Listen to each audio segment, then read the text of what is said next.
Bom, essa nossa videoaula, ela se refere, então, aos sistemas mecânicos equivalentes, principalmente os sistemas mecânicos que são as molas, certo?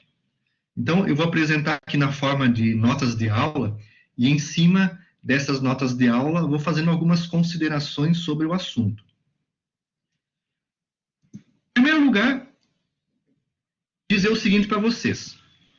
A gente tem, geralmente, um sistema mecânico qualquer, e esse sistema mecânico, ele é formado por várias molas dispostas de forma, né, por exemplo, aleatória, tá? Ele tem, o sistema tem uma massa e ele tem molas que são colocadas de diversas formas. O sistema pode ter amortecimento, né, também colocado de diversas formas, tá? E para a gente poder fazer algum cálculo, essas molas, aqui tem uma mola com uma constante K1, uma posição específica, um K2, um K3, uma mola com K4, um amortecimento C1, tá? Então, o que acontece? A gente não consegue fazer uma análise quando todo esse sistema está assim desorganizado. A gente precisa sempre, na engenharia mecânica, trabalhar no plano. A gente precisa saber forças no plano, tá? Transformar tudo isso em forças no sistema no plano, x e y, por exemplo, tá? E então, esse conjunto, essa máquina que tem uma massa m, para nós fazermos esse modelamento matemático do sistema, é fundamental que nós transformamos esse sistema num sistema mais compreensível para nós. Nós precisamos colocar essa massa, por exemplo, num bloquinho aqui, para nós entendermos melhor, né? Toda massa equivalente, né? Ele pode ter diversas massas em posições diferentes, né? Mas nós temos que, geralmente, colocar todo esse conjunto de massas, M1, M2, M3, que estão ligadas juntas, numa massa equivalente, que tem o mesmo efeito das massas individuais que estão no sistema. Temos que pegar todas essas constantes elásticas e colocar elas numa constante elástica equivalente. Eu tenho que representar todas as molas num sistema de K equivalente. Uma única mola para me fazer o modelo. Ou duas, conforme for o caso, 1 grau de liberdade ou 2 graus de liberdade, mas eu preciso achar uma mola equivalente que representa o efeito de todas essas individuais, a constante elástica da mola. E também vou precisar encontrar um amortecedor equivalente, um C equivalente, que representa uma constante de amortecimento equivalente, que represente todo esse conjunto de molas. Então, essa aula de hoje, a ideia é tentar, para alguns casos, calcular a constante equivalente, certo? Então, nós temos um modelo, um sisteminha bem simples de ser interpretado por nós e ser resolvido, tá? E essa massa equivalente, quando submetida a esse K equivalente, a essa constante equivalente, ela, quando nós tirarmos ela do equilíbrio, né, esse tirar do equilíbrio pode ser uma força externa que age sobre a máquina. Inicialmente, ela está no estado de repouso, a massa, né, a máquina, tá? Mas eu posso tirar essa massa do equilíbrio e dar um certo deslocamento inicial para ela, puxar, por exemplo, a massa para baixo aqui, né? Vamos falar aqui uma linguagem mais simples, deslocar a massa para baixo, ela vai comprimir a mola, acionar o amortecedor. E quando nós largamos esse deslocamento, essa massa vai começar a vibrar. Vamos pegar aqui, vamos pegar esse ponto aqui, ó. Ela vai começar a vibrar, pegar o ponto CG da peça e da massa. Essa massa, se tiver amortecimento ou não, dependendo das condições, ela começa a vibrar. Ela vai começar a se movimentar para cima e para baixo, né? E se ela tiver um amortecedor, essa vibração ela vai se extinguindo à medida que o amortecedor vai consumindo a energia da vibração, tá? E pode chegar num ponto Isso é um caso, a gente vai ver que tem vários casos, onde essa vibração se extingue, por exemplo. Ou continua vibrando indefinidamente, se não houver o sistema de amortecedor, tá? Então, a ideia nossa da disciplina é pegar o sistema, a máquina, modelar num sistema bem simples, com as suas respectivas equivalências, tá? Equivalente de mola, de amortecedor e de massa, e achar o modelo matemático, né? O modelo matemático, a equação diferencial, que representa matemática, que representa a vibração do sistema, e depois colocar isso num programinha e, ao longo do tempo, então, fazer uma simulação do deslocamento, por exemplo, do sistema ao longo do tempo. E aí, então, verificar, puxa, entre esse deslocamento inicial aqui, ó, que foi dado x0, né, até esse ponto onde se extinguiu a vibração, aqui transcorreu 2 segundos. Será que esses 2 segundos é adequado para essa máquina ou não? Ou isso teria que ser 0,2 segundos? Se isso aqui teria que ser 0,2 segundos, possivelmente eu tenho que mudar o amortecedor, aumentar ele, para que a vibração se dissipe mais rapidamente.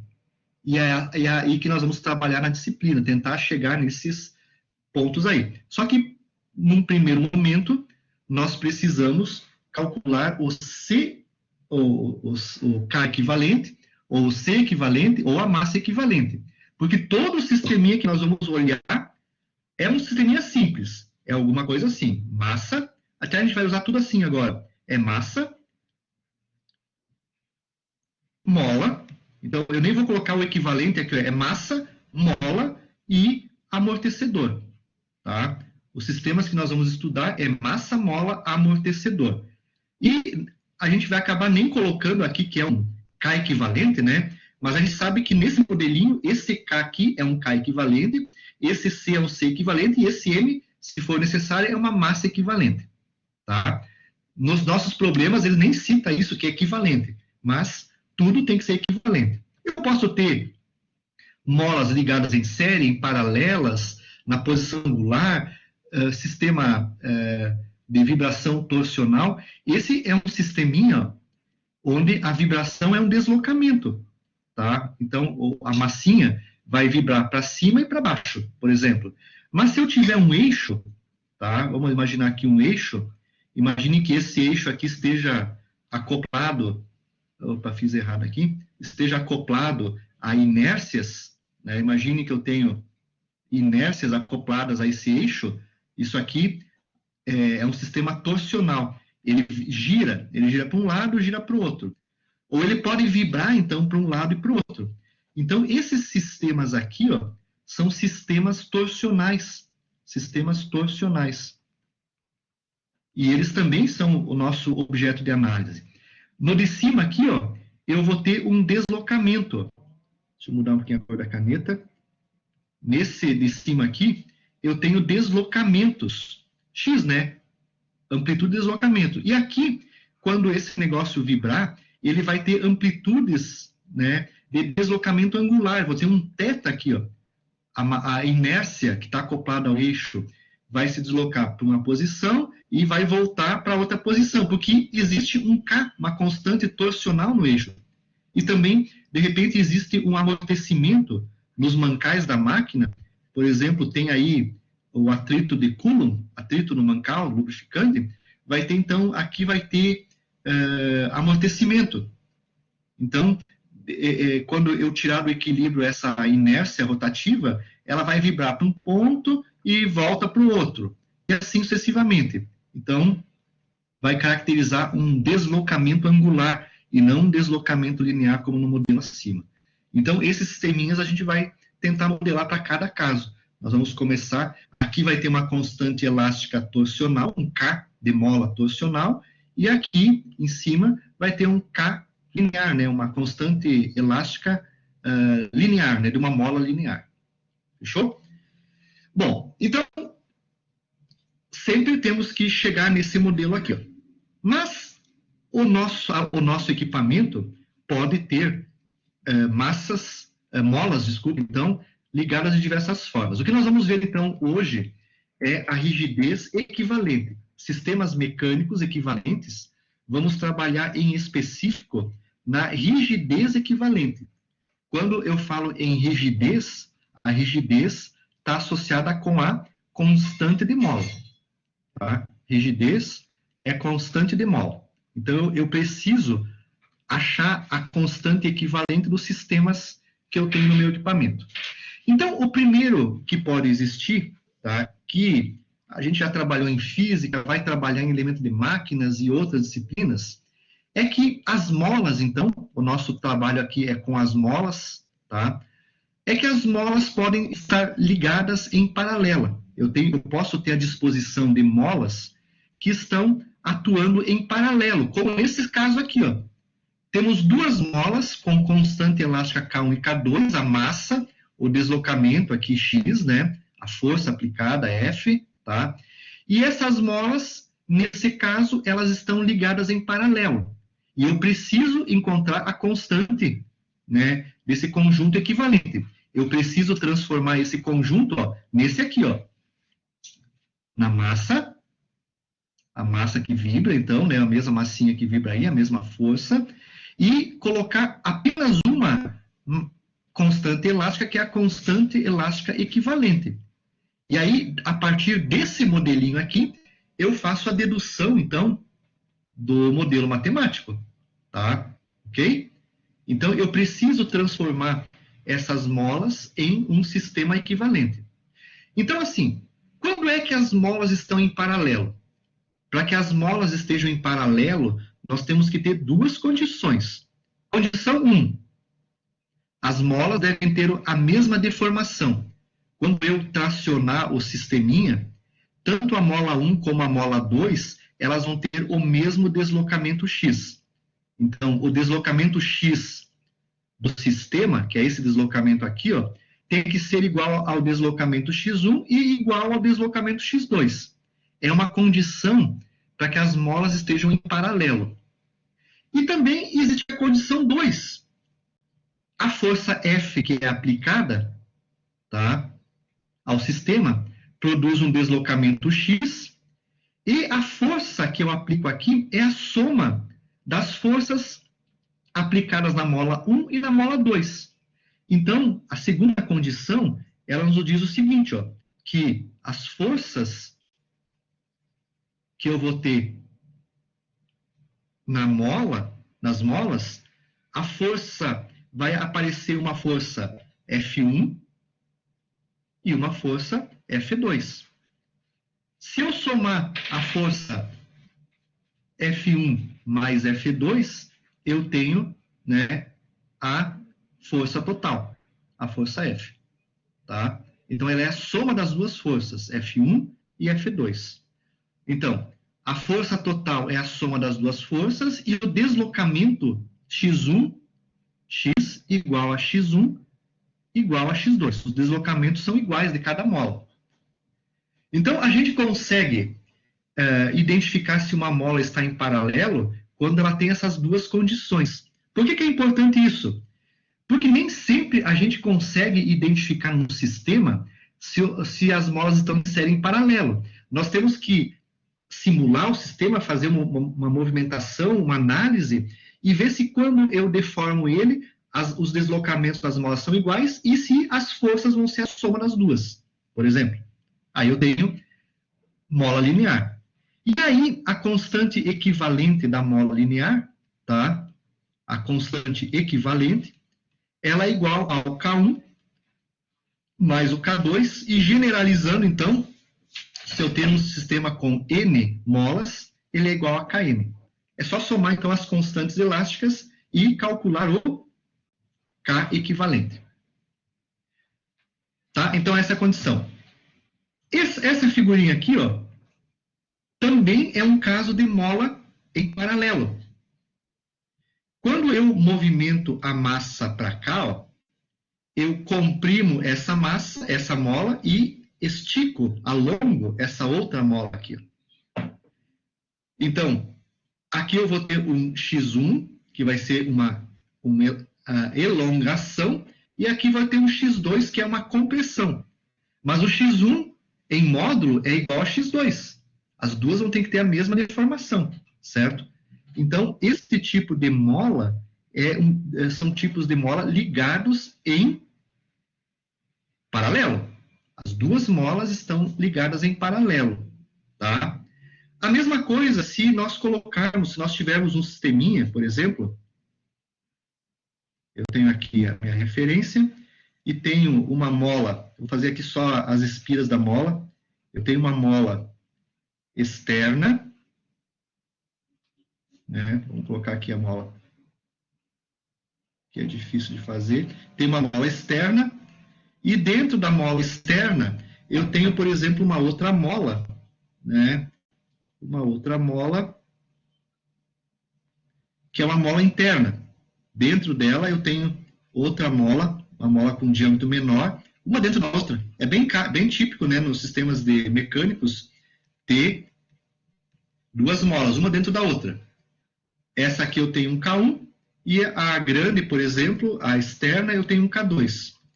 Esse tipo de situação também é associação de molas em paralelo.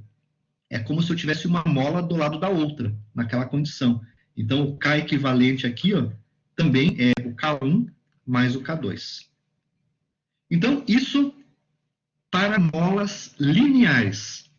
Nas molas lineares, eu tenho esse comportamento quando elas estão em paralelo. Mas nós podemos ter também sistemas torsionais. Mola torsional em paralelo. Então, como eu desenhei no início, imagine um eixo, né? Isso aqui pode ser os mancais da máquina, né? Pode ser algo assim, né? Imagine que eu tenho um eixo, nesse caso as duas engastadas, então, aqui, tá? E eu tenho uma inércia aqui, um disco. Ali eu tenho, é aquele caso que eu fiz antes, né? Eu tenho um disco, tá? Eu tenho um disco,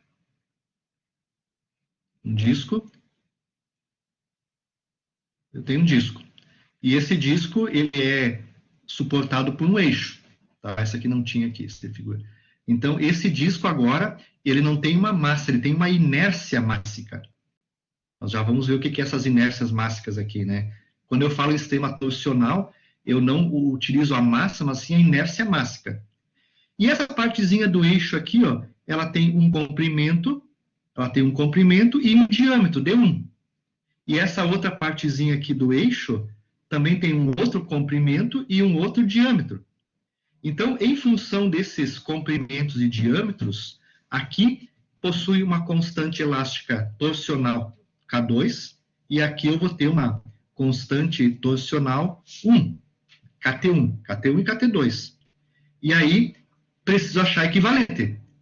Para mim achar equivalente e fazer o modelo matemático desse sistema, o K equivalente, K torsional equivalente, é o K torsional 1 mais o 2, e generalizando, então, KTN. Sistemas torsionais.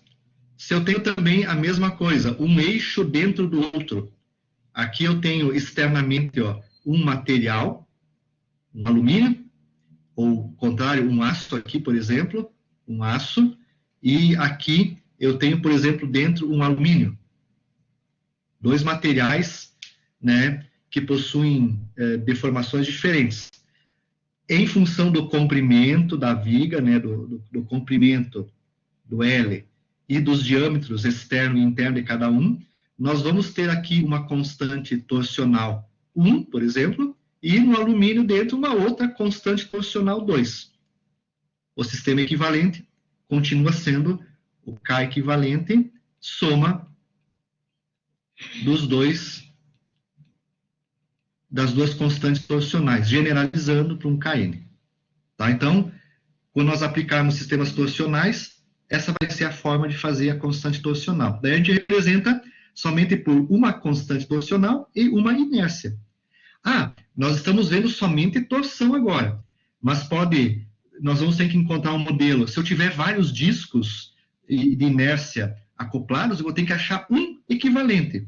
Se eu tenho várias massas colocadas aqui diferentes, ó, eu vou ter que achar uma massa equivalente. E assim por diante, para fazer um modelo matemático. podemos ter também molas lineares em série. Tá aí, então, o sisteminha com as molas lineares em série. A condição, então, para que um sistema esteja em série também são duas. Primeira condição: a força aplicada no sistema atua igualmente sobre ambas as molas. Olha aqui, ó. A força F, que está aplicada aqui, é a mesma força F que está aplicada aqui na mola e é a mesma força F que está aplicada aqui nessa mola. É a mesma força. Essa é uma condição para que seja em série. E aí, então, o F igual a F1 mais F2. Desculpe, F igual a F1, que é igual a F2. Que é igual a F2. Cada mola tem uma constante. E outra condição é que o alongamento total do sistema é a soma do alongamento de cada uma das molas. O x que eu vou dar aqui no meu sistema, esse x aqui, ó, ele vai ter que ser igual à deformação que eu tenho na mola 1, x1, mais a deformação que eu tenho na mola 2, x2, aqui como referência. Por quê? Porque, lembrando, né, constante elástica é força sobre deslocamento. Então, ó, o x é igual a força sobre K. Então, se eu tenho a mesma força nas duas molas, mas tenho aqui uma constante K1 da mola 1 e tenho uma constante K2 da mola 2, as deformações vão ser x1 e x2. Ó. E aí, então, a soma das duas, né, o x é igual a x1 mais x2. Então, muitas vezes, nós vamos somente conseguir entender que o sisteminha está numa ligação em série quando nós analisarmos força é igual nas duas molas e deslocamento é diferente nas duas molas. O deslocamento total é a soma dos dois deslocamentos. E aí, recorremos à física e a constante equivalente, né? O inverso da constante equivalente é igual à soma dos inversos de cada uma das constantes de cada uma das molas. K2 mais 1 sobre KL. Tá? A gente pode colocar em evidência o KT, né? E aí temos isso aí. Fechou? Então, pessoal, dá para nós calcularmos a equivalência a partir disso que já é conhecida de vocês, tá? Bom, constante equivalente de molas lineares em série. Aqui eu coloquei somente uma pequena observação que a gente pode calcular a constante de uma mola a partir de um ensaio ou a partir das informações da mola. Por exemplo, aqui em cima, a gente sabe que o K é igual a força vezes X, deslocamento. Se eu pegar uma mola e ir lá no laboratório e colocar uma força nela, e eu medir o deslocamento, eu divido a força pelo deslocamento e tenho a constante da mola, né, em Newton por metro. A unidade aqui vai dar Newton por metro, tá? Mas nem sempre eu tenho isso. Às vezes eu tenho uma mola e essa mola tem um diâmetro de fio. Se vocês olharem aqui embaixo, então, ó, geralmente uma mola, ela tem um diâmetro de fio, ela tem um diâmetro nominal, que é esse diâmetro médio da mola. O material que a mola é feito com um certo material que tem um módulo de elasticidade transversal, né, lá de resistência dos materiais, o G, e essa mola tem um certo número de espiras, ó, 1 espira, 2 espiras, 3, 4, 5 espiras ativas. E aí, em função dessas informações do diâmetro, tá, do G, do diâmetro médio e do número de espiras ativas, eu posso calcular a constante elástica dessa mola. Diâmetro na 4, vezes o G da mola, do material da mola, sobre 8, Dzão, que é o diâmetro médio ao cubo, vezes o número de espiras ativas da mola. Quanto mais espiras tem a mola, menor é a constante elástica. Quanto menos espiras eu tenho na mola, né, maior é a constante elástica, mais rígida é a mola. Então, o pessoal lá que acaba alterando as molas dos veículos, né, fazem um rebaixamento nas molas, eles vão lá e cortam um pedaço da mola. Se eles cortam a mola, eles reduzem o número de espiras que está se deformando, ativas. E essa redução do número de espiras ativas acaba aumentando a constante elástica da mola do veículo. E aumentando a constante elástica, eu preciso de mais força para provocar o mesmo deslocamento. O carro fica mais duro. Né? Na linguagem nossa aí do dia a dia, o carro fica durão, né? Qualquer buraco, qualquer pedra ou irregularidade da estrada passa para os ocupantes do carro. Então, essa mudança de número de espiras, cortar as espiras do veículo, altera aqui, ó, altera esse fator, que por sua vez aumenta, então, a constante elástica. Tá? Isso aqui a gente vai ver com mais detalhes em elemento de máquinas. Tá? Quando a gente estudar molas em elemento de máquinas 2, tá? A gente vai ver como fazer esses cálculos de constante elástica de mola, tá? Levando em consideração o material que é usado a mola, se é um corda de piano, se é um aço 1090, enfim, se é um material não ferroso, né? Enfim, né? Vamos ver como calcular tudo isso. Mas aqui a ideia, então, é das molas lineares em série, então, tá, gente? Então, essa é a ideia e a constante elástica equivalente. Também podemos ter sistema torsional.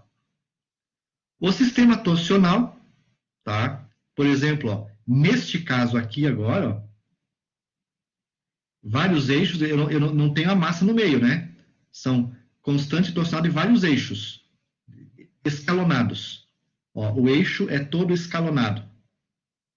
Neste caso aqui, isso me dá a constante elástica do eixo. Ó. É uma associação agora em série, ó. KT1, KT2. Se eu fixar essa parte aqui, ó, e provocar aqui uma torção aqui, ó, esse ângulo de torção que eu vou ter aqui, ó, essa torção θ que eu dei aqui, esse ângulo θ é igual à soma da deformação do primeiro estágio mais a deformação do segundo estágio. É o θ1 mais θ2, por exemplo. Então, se é uma soma, é em série. E aí, então, a constante torsional é calculada da mesma forma que nós calculamos a linear. Tá? O inverso das somas, 1 sobre K torsional equivalente, é igual ao inverso das somas individuais de cada uma das constantes torsionais. Tá? 1 mais 1 sobre, generalizando aqui, 1 sobre KTN. Para calcular a constante torsional, ó, no caso de um eixo, o eixo tem um diâmetro, pode ter um diâmetro interno e um diâmetro externo, certo? Então, imagine aqui esse caso aqui embaixo. Para mim calcular essa parcela da constante torsional, a gente recorre lá a resistências materiais. Ó, lá, K torsional, quando vocês viram torção, o K torsional é o G do material vezes o J da seção dividido pelo comprimento da seção. Então, se eu estou pegando aqui a seção 1, é o G da seção 1 vezes o J da seção 1, 2 e o comprimento da seção 1, 2. Esse J é aquele momento de inércia polar. Se for seção cheia, maciça, πd na 4 sobre 32. Nós vamos usar bastante em elemento de máquinas isso. Se for uma seção oca, π, que multiplica o diâmetro externo menos o diâmetro interno na 4 sobre 32. Então, a gente pode, a partir do G do material, aço, do J, momento de inércia polar, e do L, calcularmos, então, a constante torsional de cada seção do eixo. E aí, somar todas elas, né, no inverso, né, usar essa fórmula aqui, e calcular a constante equivalente para o nosso modelo matemático. É assim que vai se fazer, então, nesse caso aí. Ok? Aqui ainda tudo tranquilo. Eu acho que a gente já estudou isso em física. Lá no segundo grau nós já vimos isso. Aqui em física, na universidade também a gente já viu isso, né? Mais ou menos, pelo menos, as constantes torsionais. Mas eu acho que o que nós ainda não vimos em momento algum é o caso de molas radiais, pessoal, que é também extremamente importante. Vejam que nos casos anteriores, ó, eu tinha mola, o eixo da mola, nesses casos, ele está paralelo ao movimento F. Ó, nesses casos aqui, ó, o eixo da mola está paralelo ao movimento F. Ou seja, quando eu aplico a forma ou o deslocamento está que eu aplico aqui é um deslocamento certinho, como as duas estão no mesmo eixo, aplicado às molas. Mas, nessa questão aqui, ó, de calcular essas molas equivalentes, nós podemos ter molas inclinadas, ó, que é as molas radiais. É esse processo aqui, ó. Molas radiais. Ó, molas radiais. Então, aqui eu tenho uma mola que tem uma constante elástica K1. Uma mola. Só que ela está inclinada agora em relação ao deslocamento que eu vou provocar no sistema. Aqui eu vou ter o deslocamento. Tá, ó, vou ter o deslocamento. Só que o deslocamento, ó, X, não é o mesmo deslocamento da mola. O X está no eixo de movimento e a mola está inclinada. Em função disso, desse deslocamento e da inclinação da mola alfa, ela vai sofrer um deslocamento maior na realidade. Mas aí, então, eu tenho que transformar esse sisteminha aqui, ó, num sistema equivalente, que é sempre esse, ó. Vai ser a nossa massa e eu tenho que achar uma constante elástica equivalente. A mola tem que estar no mesmo eixo do movimento X da nossa máquina, do nosso sistema vibratório. Então, o que acontece? Se nós olharmos, então, somente o deslocamento da mola, tá? Vou apagar um pouquinho essa figurinha que eu fiz aí em cima, para deixar mais livre aqui. Tá? Se nós olharmos do ponto de vista, né, da mola, observe o seguinte, ó. Essa linha aqui, ó, vamos imaginar esse ponto até esse aqui, ó. Ele corresponde a essa linha aqui, ó. Esse comprimento. Esse comprimento é exatamente esse comprimento aqui, ó. É esse aqui. O ângulo alfa, vocês têm o alfa aqui, ó, e tem também o alfa também aqui. Ó.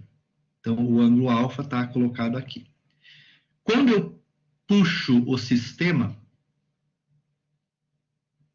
essa posição aqui vai um pouquinho para frente, ó.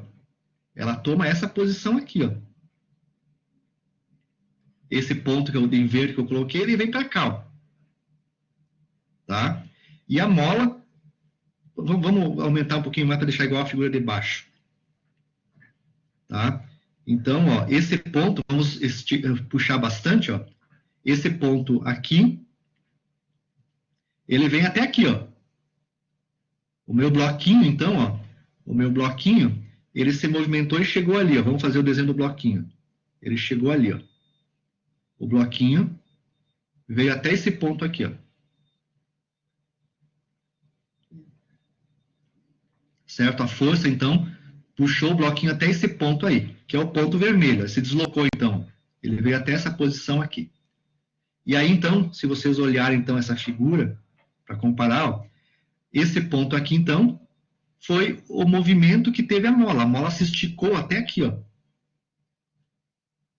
Esse esticamento e essa deformação da mola corresponde, então, a essa linha aqui, ó. Veio até aqui. Esse objeto, ele saiu daqui e se deslocou até aqui, ó. Ele teve, então, um deslocamento XC, que é esse deslocamento aqui embaixo. XC. Só que a mola, ó, antes ela tinha esse ângulo alfa aqui, ó. Agora, o ângulo da mola, a inclinação da mola é um alfa linha. Ela tem um novo ângulo, alfa linha. Ó, ela passou então a ter um alfa linha, que é essa nova inclinação da mola em relação a isso, tá? E aí, vocês observem que ela vai acabar girando, e esse vai ser o deslocamento que a mola vai sofrer, ó. A mola vai sofrer esse deslocamento XM, ó, X da mola. Enquanto que o objeto se deslocou de XC, a mola, em função desse movimento, ela vai se deslocar XM, ela vai se estender de XM. Fechou? E aí a gente consegue, então, aqui, ó, fazer uma suposição, ó. Fazer um triângulo retângulo aqui, então, ó. A gente consegue definir um triângulo retângulo aqui, ó. Ó. Ó. E aproximamos essa deformação através de um triângulo retângulo, que é esse triângulo aqui, ó. Então vejam que o deslocamento XM e o deslocamento XC. E vamos fazer uma suposição. Como a vibração, quando a gente fala em vibração, o deslocamento do objeto não é 1 metro, 2 metros, 20 centímetros, 30 centímetros. A vibração é um deslocamento na ordem de 0,2 milímetros, 0,1 milímetros, é algo bem pequeno que vibra. Se fosse uma vibração gigantesca, nossa, destruiria completamente o sistema, né? As vibrações estão na ordem de décimos de milímetro, né? Ó, gente, milímetro aqui, ó, tá? Estão na ordem de décimos de milímetro. Então, esse ângulo alfa ou esse ângulo alfa linha são praticamente iguais. Então, a gente faz uma suposição. Supondo que o alfa seja igual a alfa linha, então esse ângulo alfa linha que eu tenho aqui, ó, é igual a alfa. E aí, então, eu coloco ele aqui, ó. Matou a charada para nós resolver o problema. Então, ó, agora eu vou apagar um pouquinho tudo ali para poder enxergar. Ó. Então, o que sobra? Tá? O que sobra, então, desse negócio todo aí, ó? Sobra aqui, eu tenho um triângulo retângulo, e esse triângulo retângulo, ó, tem o cateto, aqui está a hipotenusa, aqui está o cateto oposto, certo? Não, cateto adjacente, tá? Então, ó, se eu pegar cateto oposto, cateto adjacente, XM, igual a hipotenusa, XC, vezes cosseno do ângulo alfa. O ângulo alfa está aqui, ó. Tiro, então, essa expressão, XM igual a XC vezes cosseno de alfa. Agora vem o seguinte, analisamos o deslocamento que teve nesse sistema. Vamos agora entender as forças. Naquele sisteminha, lá em cima, que a mola sofreu, ó, nesse ponto, aplicamos a força C, FC, é a força FC, a força externa. Está aqui ela, FC. A mola se deformou e chegou nessa posição aqui, ó, com o ângulo alfa.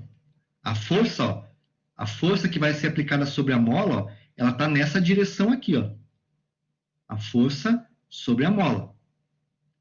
Então vejam que FC está aqui e a força na mola, pegar como referência ali aquele ponto, ela está assim, ó. Força na mola, seguindo o eixo da mola. O FM está de acordo com o eixo da mola ocupado.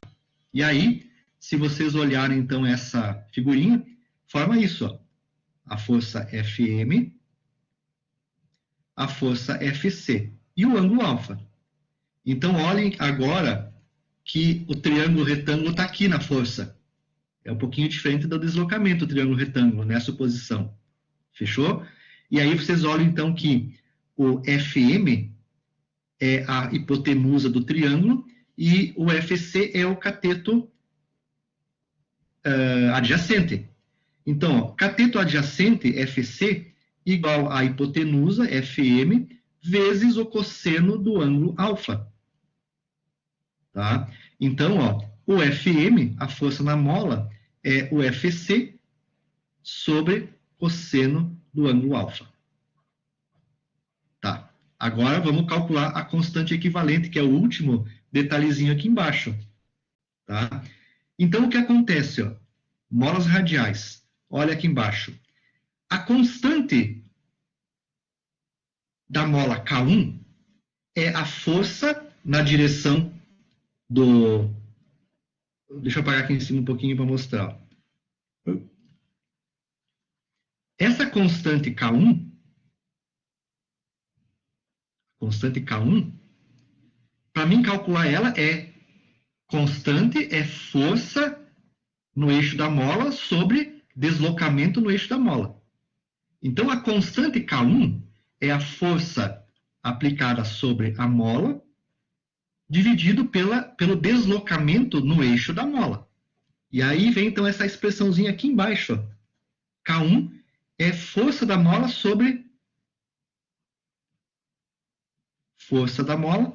sobre deslocamento da mola, aplicada sobre o eixo da mola. Vamos substituir as coisas. Ó. Vamos pegar esse valor de FM e colocar aqui dentro. Vamos pegar esse valor do XM e colocar aqui. Ó. Olha o que acontece. K1 é igual a FM, FC sobre cosseno de alfa, dividido por XM, XC vezes cosseno de alfa. Então, ó, constante K1 é igual a FC, isso aqui multiplica aqui embaixo, fica FC sobre XC vezes cosseno dá cosseno ao quadrado de alfa. Chegamos neste item aqui. Ó. Vamos para frente. A constante equivalente é a força na direção do movimento do objeto, força na direção do movimento, que é o FC, dividido por x na direção do movimento, xc. Ó, FC sobre xc. Então, esse é o nosso K equivalente. Olhe o que acontece nessa expressão aqui. Ó. Sobrou aqui, ó, FC dividido por XC, que é a constante equivalente. Então, se eu colocar esse termo aqui, resulta, então, nisso aqui. Ó. Vamos deixar aqui para poder ficar tudo junto aqui. Ó. Resulta, então, no vermelhinho aqui, ó, que é K1 igual a K equivalente vezes, K equivalente, dividido por cosseno ao quadrado de alfa. Ficou bem pequenininho. Aqui, ó. K equivalente igual a... vamos repetir lá de novo. Né? K1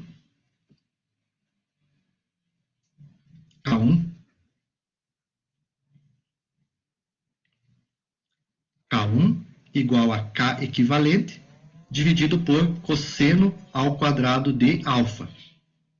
Agora, eu preciso calcular o K equivalente. O objetivo dessa análise é o K equivalente. Então, K equivalente ele é igual ao K1 vezes cosseno ao quadrado de alfa. No caso, eu estou associado com a mola 1, né? Aqui com a mola 1. Então, cosseno ao quadrado da inclinação da mola 1.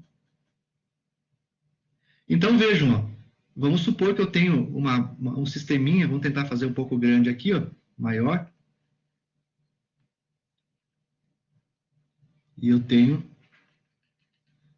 várias molas. Vamos pensar assim, ó. Aqui eu tenho uma mola K1 com uma inclinação, vou colocar aqui a inclinação alfa1. Vamos supor que eu tenho uma mola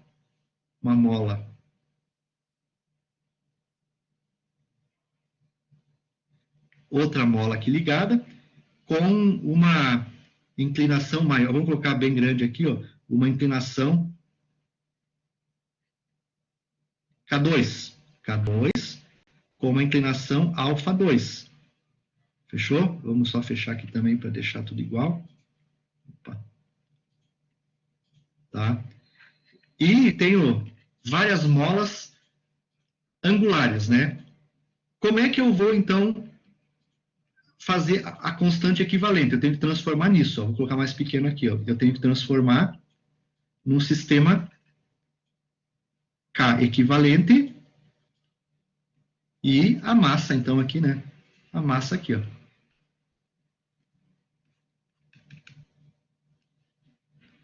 Como é que eu vou transformar esse K equivalente? Eu tenho duas molas acopladas a um certo ângulo alfa1 e alfa2. Então, nesse caso, o K equivalente desse sistema é igual ao K1 vezes cosseno ao quadrado de alfa1 mais K2 vezes cosseno ao quadrado de alfa2. Esse é o K equivalente desse sisteminha aí. Se eu tiver N molas radiais, eu vou somando cada parcela do K e multiplicando o cosseno ao quadrado para achar, então, a constante equivalente desse sistema. Aí que começa, então, a aplicar a engenharia. Tá? Veja que isso aí eu acho que vocês até hoje não tinham visto ainda. É a primeira vez que aparece para vocês isso. E vai ser muito comum ter um sisteminha assim na engenharia. É o que mais tem. É o que mais tem, é esse sisteminha aí. Tá? Então, agora vocês sabem que tem que usar, então, essa expressão aqui, ó, para calcular o K equivalente desses conjuntos aí. Ó. Fechou? Generalizando, então, fica com essas expressões aqui. Bom, tá aí, é um caso. Esse é um caso que, possivelmente, eu acho que vocês ainda não chegaram a ver como calcular isso. Agora sabem como calcular. Mas também nós podemos ter molas acopladas à alavanca, que é um outro caso também que vai acontecer muito na engenharia mecânica. Imagine lá o interior de um motor que nós temos lá peças que são com constantes elásticas paralelas ao movimento, eu tenho que calcular uma equivalência. Então, se eu tiver, por exemplo, um sisteminha como esse aqui, ó, eu preciso transformar esse sistema num sistema equivalente. Tá? Imagine inicialmente que não exista isso aqui, ó. Tira fora isso aqui, ó. Vamos riscar isso aqui. Então, o que acontece? Eu tenho um sisteminha como esse aqui, ó, onde eu tenho aqui, ó, uma alavanca articulada, e eu tenho em vários pontos dessa alavanca molas colocadas que vão se deformar. O pêndulo, então, essa alavanca, aqui está o CG dele, e vai ser aplicada uma força nessa região aqui, ó, que vai deslocar, vai fazer girar a alavanca em cima da articulação. E essas molas K1, K2, KN, K3, elas vão agir sobre o sistema. Vejam que cada mola está colocada a uma distância, ó, a mola 1 está em relação à articulação colocada numa distância A1. A mola A2, ó, está colocada em relação à rótula a uma distância A2. E assim, cada uma delas está com uma distância perpendicular, tudo distância perpendicular. Mola e distância. Então, o que vai acontecer? Para nós fazermos o estudo de uma alavanca, nós vamos precisar transformar essa alavanca, dependendo da análise que a gente vai fazer, ou num sistema, a massa, ligado a um sistema linear ou a um sistema torsional. Então, tudo isso poderia ser representado por um sistema assim, ó. Essa massa aqui, então, ó, poderia ou ser representada por um sistema mola linear equivalente e a massa se deslocando. Então, esse poderia ser o modelinho que eu poderia estar sujeito a reduzir a alavanca num sisteminha massa, K equivalente e força.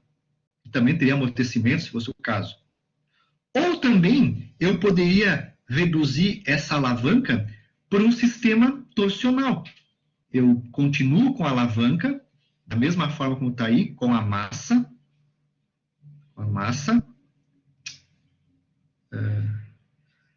Continuo, então, com a massa e com a alavanca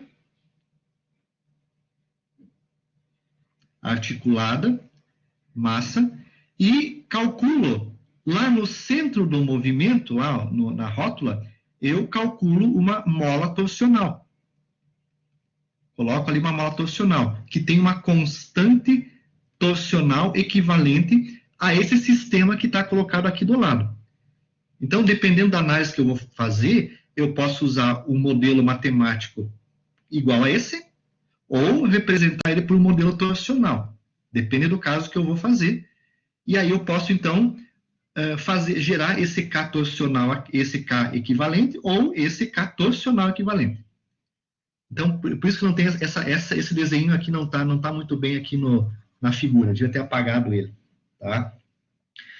Primeiro caso é esse aqui. Aqui, então, ó, eu tenho a representação do sistema a partir de um modelo longitudinal, ó, que é esse aqui, que é exatamente esse aqui. Ó. Eu posso representar, então, esse sistema de alavancas, de molas e alavancas, por um sistema longitudinal, onde eu tenho o K equivalente e tenho também aqui, né, o modelo linear. Como é que nós vamos fazer essa modelagem, então, para reduzir num primeiro momento para um modelo longitudinal? Essa modelagem é feita assim. Então, vamos interpretar um pouquinho isso aqui. Vou apagar, então, tudo que está colocado aqui para poder fazer essa primeira dedução aqui, ó. Reduzir ao modelo longitudinal. Deixa eu apagar toda a tinta do slide e vamos fazer, então. Isso aqui lembra que não tem, né? Isso aqui não tem. Tá? O que nós vamos fazer? Se nós aplicarmos uma força F, teremos um deslocamento X. Aqui, então, se eu aplicar essa força F, nós temos um deslocamento X. A força é igual à constante elástica equivalente no modelo vezes o X. Ou seja, X é igual a força sobre o K equivalente.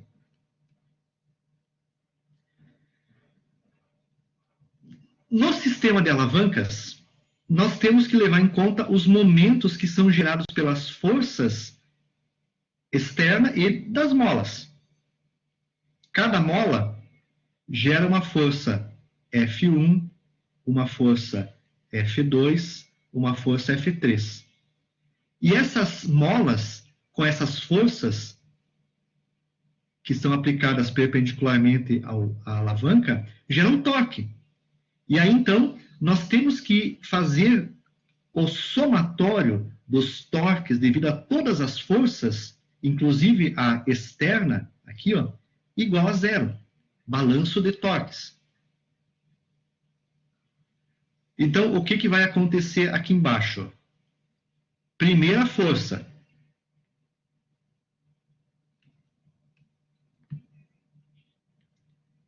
Primeira força. Essa força F zona aqui, ó, é externa. Força vezes o L dá torque, ó. As duas forças, força e braço de alavanca estão perpendiculares. Então, força vezes comprimento é um torque. Esse torque, que é o torque externo, tem que ser igual ao somatório de torques das molas individuais. Então, a força F1, que é essa aqui, ó, vezes o A1, provoca um torque. Força F1 vezes o A1. Torque. A força F2 provoca um torque, mais F2 vezes a distância A2. O F3 causa também uma força que é F3 vezes A3. Cada um causa uma força que tenta equilibrar a força vezes o L. Tá? Então, eu faço o equilíbrio de forças. Aqui tem uma observação, ó. O sinal é sempre positivo. Por quê? Porque a reação da mola é sempre provocar uma força externa ao movimento. Vejam que, se eu aplicar essa força aqui, essa mola F1 é comprimida e a mola F2 é tracionada. Mas ambas as molas, F1 e F2, causam uma força contrária ao movimento F. Uma força é devido à compressão e a outra devido à tração. Uma reação, né, devido à compressão e tração. Então, por isso que sempre, tá, essa força é uma soma. Mais e mais. Bom, aí vem o seguinte, ó, tá? Nós sabemos que a força na mola, aqui, ó, no sistema equivalente, é K equivalente vezes X. Então, vamos colocar isso aqui, ó. K equivalente vezes X, vezes o L, é igual à força em cada mola. A mola 1 provoca uma força K1 vezes X1, e o momento é vezes o A1. A mola 2 provoca uma força K2 vezes X2, e o momento que ela causa em relação à articulação é vezes A2. E a mola 3 causa uma força K3 vezes a deformação na mola X3, vezes a deformação, então, vezes o equilíbrio, né, ou a distância até a rótula 3. Cada mola vai sofrer uma deformação diferente em função da posição que ela está em relação à rótula. As molas mais afastadas da rótula têm deformação maior e as molas mais próximas à rótula têm deformação menor. E aí chegamos, então, a essa expressão aqui, ó, que é essa última expressão que está colocada aqui embaixo. Bom, anota, então, vamos guardar essa expressão aqui, ó. Vamos para a próxima etapa. Deixa eu colocar aqui, ó. Deixa eu apagar isso tudo aqui. Devia ter criado mais uma, apagar tudo. Que pena, eu não vou conseguir mostrar para vocês. Deixa eu apagar algumas coisas aqui, não vou apagar tudo. Deixa eu só apagar umas coisinhas aqui. Aqui, borracha. Vou apagar isso aqui, ó, só para limpar um pouquinho algumas informações que estão aí. Se nós pegarmos a alavanca, as deformações vão seguir mais ou menos isso aqui, ó. Querem ver? Aqui, ó, aqui eu tenho a articulação. Vamos imaginar essa linha inicial aqui, ó. Eu apliquei uma força e desloquei esse ponto para cá, ó. Mas lembrem, pessoal, que isso aqui é um giro na realidade, né? Esse ponto aqui, ó, ele não vai se deslocar segundo uma linha reta, tá? Ele vai se deslocar segundo um giro, né? Ele vai girar em cima daquele ponto. O movimento dele é assim, ó. Mas, para pequenos deslocamentos, é quase igual. Então, a gente acaba anulando isso aqui, ó. Vou apagar. Na realidade, o giro é um movimento circular, naquele ponto do CG. Então, se esse foi um deslocamento bem pequenininho que eu dei, X, que eu estou usando aqui, ó, que é o movimento X, observem que os demais deslocamentos das outras molas são sempre proporcionais a esse deslocamento X, ó. Essa mola aqui, ó, sofreu esse deslocamento x1. Essa outra mola x2 ela foi comprimida de x1. Essa outra mola x2 aqui, ó, sofreu o deslocamento x2. E aquela mola lá em cima, ó, sofreu uma tração x3. Ó. Dá para aproximar bastante o modelo a partir desta representação aí. Então, existe uma proporcionalidade, ó. X sobre L está para x1 sobre A1, que está sobre x2 A2, ou está sobre x3 A3. Todas essas deformações são proporcionais à distância que eu tenho de cada deformação em relação ao centro de giro. E aí, então, ó, dessa figurinha, surge isso aqui, ó. Aqui, ó. E aqui ainda ocorre um ângulo θ, né? Ó. Aqui ainda vai aparecer um ângulo θ aqui, ó. Né? Um ângulo de deformação. Tá? Então, aproximando para pequenos ângulos θs, dá para se dizer, então, ó, para pequenos θs, antes de passar, vamos ver aqui, ó. Vou pegar aquela figurinha ali de novo, ó. Vou traçar o θ. X. Aqui está a articulação. E aqui, essa aproximação que nós fizemos. Ó.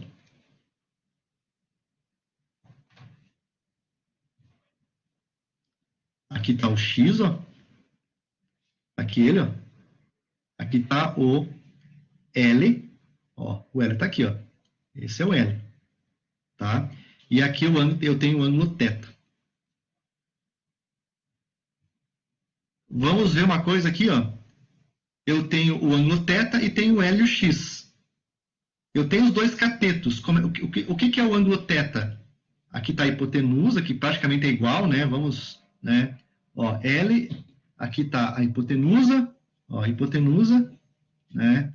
Cateto adjacente e cateto oposto. Se eu tivesse que calcular o ângulo θ, como é que eu calcularia aqui ele?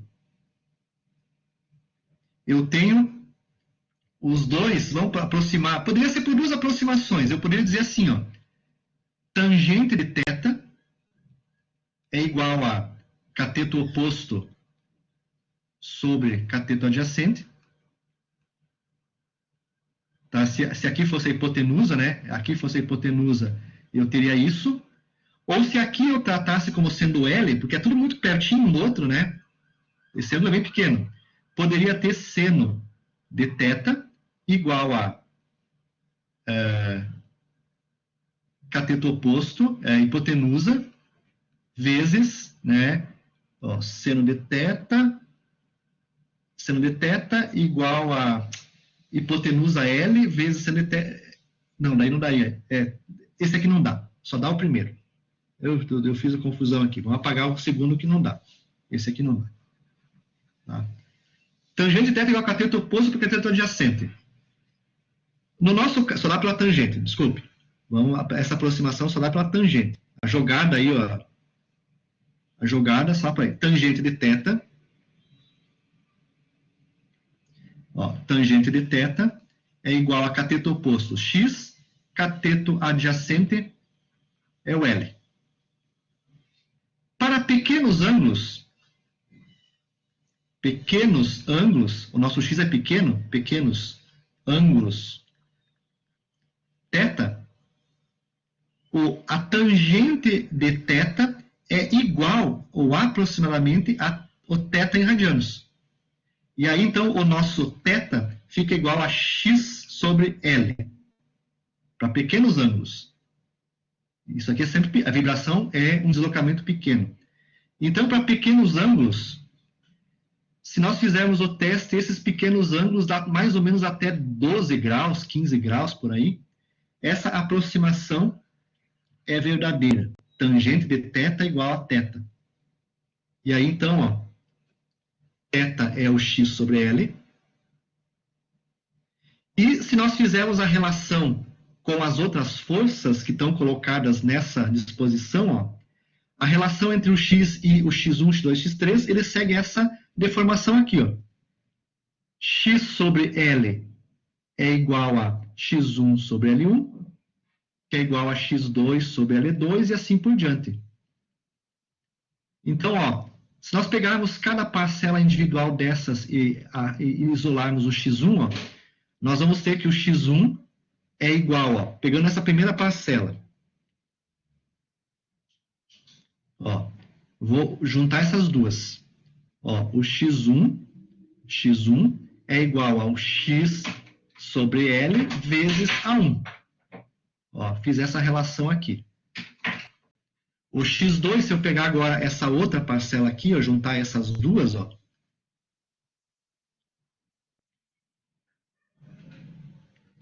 vou igualar essas duas agora. Essas duas parcelas. Ó, x sobre L igual a x2 sobre A2. Então, o x2 é igual a x vezes... x2. x2 é o x vezes A2 dividido por L. E aí eu tenho cada uma dessas expressões aqui, ó. Agora, vamos pegar essas expressões de x1, x2 e x3 e vamos adicionar nessa fórmula aqui, ó. x1, x2 e x3. Aí, então, colocando nessa expressão aqui, ó. Opa, para frente. Eu tenho isso aqui, ó. Então, o K equivalente vezes x vezes o L é igual. x1, a expressão era assim, ó, era K1 vezes A1 vezes x1. Então, o x1 é A1 vezes x sobre L. A sequência é na continuação. Era o K2 vezes A2, que multiplica x2. O x2 é A2 vezes x sobre L. E o terceiro caso é o K3, né? K3 vezes A3, que multiplica x3. O x3 é A3 vezes x sobre L. Então, olha o que acontece, tá? K equivalente, eu posso pegar agora esse L e multiplicar lá embaixo. Fica K equivalente vezes x. E outro detalhe. Esse x aqui, ó, eu posso cortar com esses x que estão aqui, ó. Corto com esse, é tudo. Todas as expressões têm o x.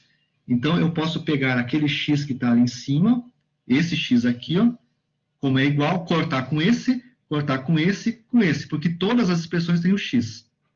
E o L eu posso multiplicar lá embaixo, então. Fica, então, isolando o K equivalente, ele fica K1 vezes, posso multiplicar esses dois aqui, ó, todos os que têm 2 multiplicar, fica A1 ao quadrado, dividido por L vezes L, dá L ao quadrado, mais K2 vezes A2 ao quadrado sobre L ao quadrado, mais K3 vezes A3 dividido por ao quadrado, dividido por L ao quadrado. Posso colocar em evidência tudo isso? K equivalente, K1, que multiplica A1 sobre L1, L, né? L ao quadrado, mais K2, que multiplica A2 sobre L ao quadrado, mais K3, que multiplica A3 sobre L ao quadrado. Que resulta, então, no meu K equivalente, pessoal. Está aí, então, o K equivalente de um sistema, então, que vai ser modelado assim, ó. Eu vou representar o modelo de alavancas por uma mola, então, que tem uma constante elástica K equivalente, linear, né? E uma massa que vai sofrer, então, uma força e, como consequência, um movimento X, linear. Então, eu peguei todo aquele conjunto de molas em alavancas e reduzi eles a um sistema linear, e a partir daqui, nós vamos aplicar, então, fazer a dedução da equação matemática desse movimento, para representar, então, a vibração dele. Nesse plano aqui, entender como é que ele vai vibrar ao longo do tempo. Então, esse vocês possivelmente ainda não sabiam, fazer, agora sabem. Então, é a expressão para calcular a equivalência de molas. Fechou? E da mesma forma, pessoal, nós podemos, então, fazer esse sisteminha aqui de molas em alavancas, perdi o mouse aqui, esse sisteminha aqui de molas em alavancas, tá? Nós podemos ele representar por um modelo torsional, que é isso aqui, ó. É o segundo caso. Reduzir ele a uma alavanca que está girando e nela é acoplado uma constante torsional, K torsional. Uma força externa F, um comprimento L e uma constante torsional, uma mola torsional. E aí, então, é feito da mesma forma que nesse caso anterior, é feita toda uma análise de forças até chegar, então, na expressão que reduz o sistema a um K torsional. Então, fazendo a mesma abordagem que eu fiz anteriormente, ó, supondo ó, o torque, a mola, agora aqui, ó, eu tenho que fazer um somatório de torques, ó, somatório de torques igual a zero. Então, agora a mola é torsional, ela vai gerar um torque direto, não mais força vezes x, um torque. Então, essa mola equivalente externa, que eu vou usar como equivalente, ela gera um torque. Então, o torque dela tem que ser igual ao torque das forças que agem em cada uma das molinhas individualmente. Vou fazer a mesma abordagem do θ. Para pequenos deslocamentos, vale essas relações aqui ainda. Ó. Essa é a equação do torque.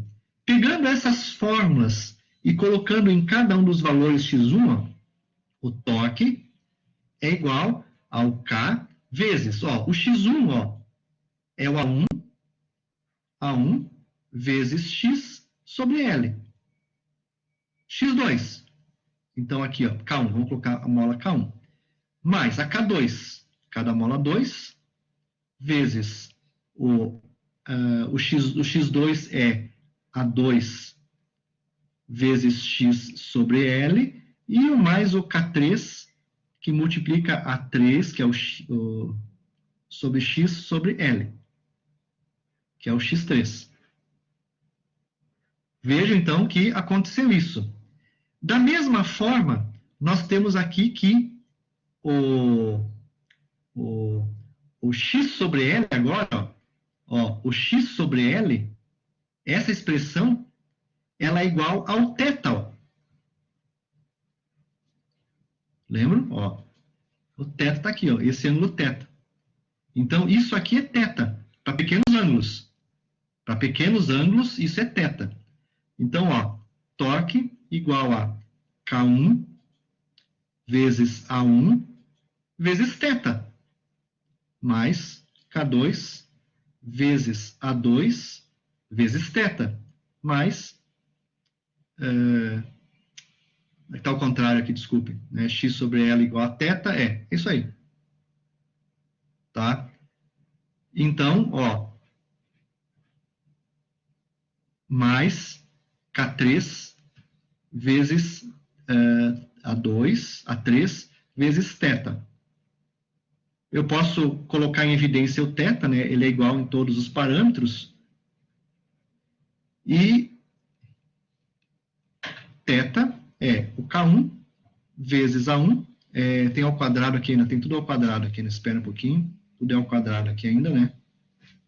Só para não esquecer ao quadrado, tudo é ao quadrado. K1 vezes A1, mais K2 vezes A2 ao quadrado, mais K3 vezes A3 ao quadrado. Fechei parênteses. Se eu dividir o torque aqui sobre θ, eu tenho constante torsional. Ó, de uma mola torsional, a constante torsional de uma mola é igual ao torque sobre θ. Ou seja, torque é igual a constante torsional vezes θ. Tá?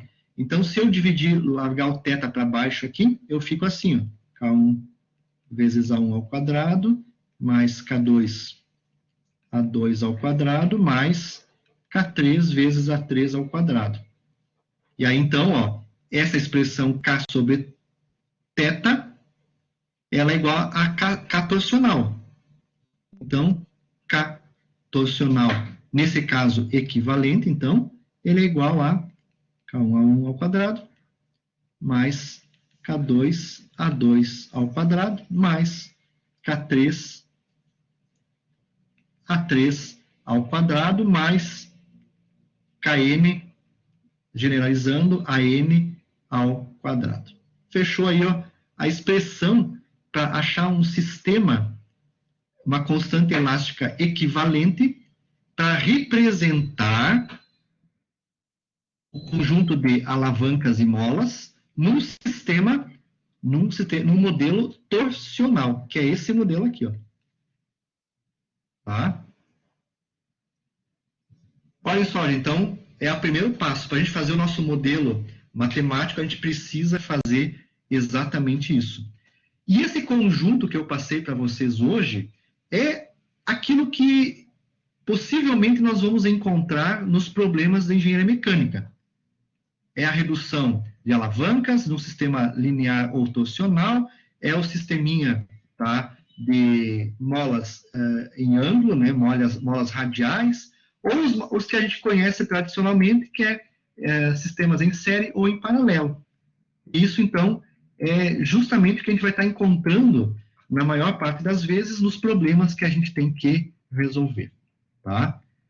E é isso que eu queria passar para vocês nessa aula, tá, pessoal? Para vocês verem que isso vai ser importante nós trabalharmos, para que a gente crie um modelo equivalente para poder fazer, então, a partir da próxima aula, a modelagem matemática desse sistema.